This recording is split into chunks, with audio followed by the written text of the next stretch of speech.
చేసే దేవుడు, మన హృదయ పరిశోధకుడు.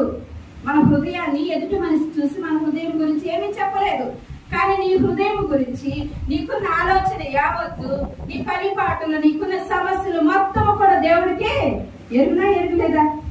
ఎరుగును, బాగుగా తెలుసుకున్నాడు. నీకు వచ్చే తలంపులు, నీ తపన, నీ సమస్యలు, నీ బాధలు, నీ ఇరుకులు, ఇబ్బందులు దేవుడు ఏం చేస్తాడు?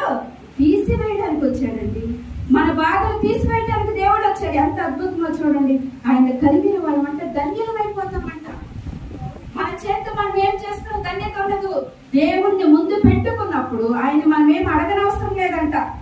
మనం ఆయన్ని వెంబడించడానికి వచ్చి ఆయన ఎందుకు భయము భక్తి కలిగినప్పుడు అంట ఆయన తప్పక నా కుమారి నా కుమారుడు నన్ను వెంబడించుటకు ఆశతో వచ్చారు కాబట్టి వాళ్ళకి కావాల్సిన సమస్తం కూడా నేను ఇస్తానంటున్నాడు దేవుడు. నీకు కావాల్సిన ప్రతిదీ కూడా దేవుడు ఇవ్వడానికి ఇష్టడుగా ఉన్నాడు. ఎలా ఉన్నప్పుడు?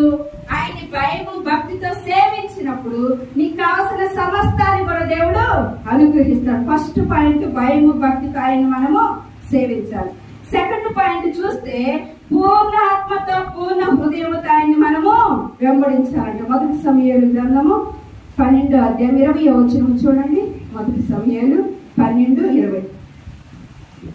ఇక్కడ చూస్తే పూర్ణాత్మతో మన హృదయంలో పూర్ణత, మన జీవితంలో పూర్ణం ఉంటుంది, సంపూర్ణం కానిది ఉంటుంది, పూర్ణమైన మనసు ఉంటుంది.